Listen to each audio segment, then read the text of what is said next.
Чөлөөтгөр хичээллээд Азийн аваргаас хүрэл саан бөхөр дэлхийн аваргын хүрэл дэлхийн цомын хүрэлж бас.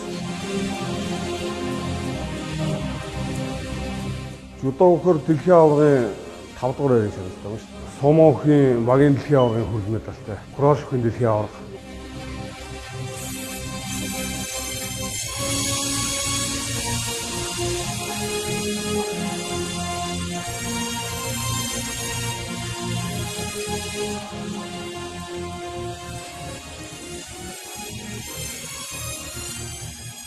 Огийг хавлал божигнуулсан шүү дээ. Манай багаас ч бас усан харсан төрсөн шүү. Давх даваандаа давж унах даваанд ундгийн байна даа гэж боддیں۔